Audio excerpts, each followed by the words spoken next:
Hello, എല്ലാവർക്കും കൊഴുക്കട്ട തിരുനാൾ ആശംസകൾ നേരുകയാണ്. അപ്പോൾ നമ്മൾ ഇന്ന് കൊഴുക്കട്ട ശനിയായിട്ട് ആചരിക്കുകയാണ്. അപ്പോൾ എല്ലാ ഭവനങ്ങളിലും ഇന്നത്തെ ദിവസം കൊഴുക്കട്ട ഉണ്ടാക്കാറുണ്ട്. അതൊരാചാരത്തിൻ്റെ ഭാഗമായിട്ടാണ്.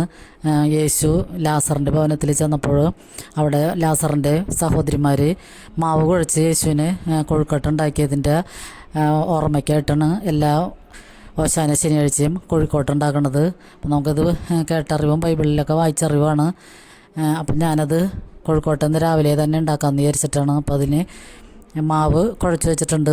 മാവ് കുഴയ്ക്കാൻ 2 കപ്പ് അരിപ്പൊടി, നൈസായിട്ടുള്ള അരിപ്പൊടി എടുത്തിട്ട് അതിലേക്ക് നമ്മൾ തിളച്ച വെള്ളം തന്നെ ഒഴിക്കണം. അപ്പോൾ വെള്ളത്തിൽ ഉപ്പും ഇടുക, പിന്നെ 2 ടേബിൾ സ്പൂൺ ഓയിലും കൂടി ചേർത്തിട്ടാണ് ഞാൻ നല്ല തിളച്ച വെള്ളം മാവിലൊക്കെ ഒഴിച്ച് നന്നായിട്ട് കുഴച്ച് മിക്സ് ചെയ്ത് വെച്ചേക്കണത്. പിന്നെ നമ്മൾ ശർക്കര 200 ഗ്രാം ശർക്കരയാണ് ഞാൻ എടുത്തേക്കണം.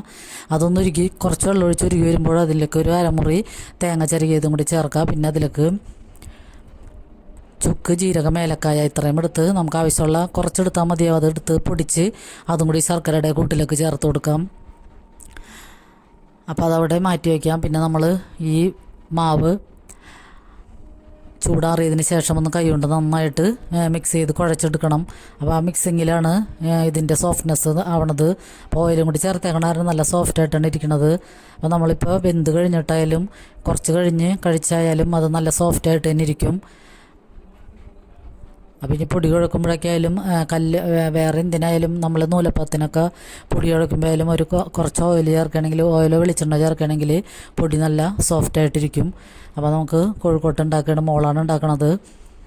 അപ്പോൾ നമ്മൾ കുറച്ച് പൊടി എടുത്തിട്ട് കയ്യിലിട്ട് ഉരുട്ടി നമ്മുടെ വിരൽ കൊണ്ട് ഒന്ന് ഒരു കുഴി ഉണ്ടാക്കി ഇങ്ങനെ പരത്തി എടുത്തിട്ട് അതിലേക്ക് ശർക്കരയുടെയും തേങ്ങയുടെയും കൂട്ടി ചേർത്തൊന്ന് യോജിപ്പിച്ച് കയ്യിൽ വെച്ച് തന്നെ ഒന്ന് ഉരുട്ടി എടുക്കുകയാണെങ്കിൽ കോഴിക്കോട്ട് റെഡിയാണ്. അപ്പോൾ ഇതെല്ലാവർക്കും അറിയാവുന്നതായിരിക്കും. പിന്നെ ഇങ്ങനത്തെ ആവിയിലുള്ള പലഹാരങ്ങൾ ഈ ചൂടുകാലത്ത് മക്കൾക്കൊക്കെ കൊടുക്കുന്നതും നല്ലതാണ്.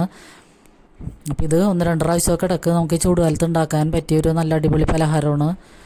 അപ്പോൾ എല്ലാവരും ഈ കോഴിക്കോട്ടെ ശനിയാഴ്ചയാണ് മിക്കവാറും ഇത് ഉണ്ടാക്കാറുള്ളത്. അപ്പോൾ ഞങ്ങളുടെ ഇപ്പോൾ കോഴിക്കോട്ട ഉണ്ടാക്കി കഴിഞ്ഞ് കുരിശൊക്കെ ഇട്ടിട്ടാണ് മോളത് ഉണ്ടാക്കണത്.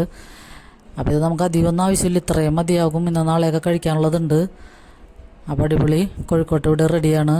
അപ്പോൾ എല്ലാവർക്കും വീഡിയോ ഇഷ്ടമായെന്ന് കരുതുന്നു. അപ്പോൾ എല്ലാവർക്കും ഒരുപാട് നന്ദി.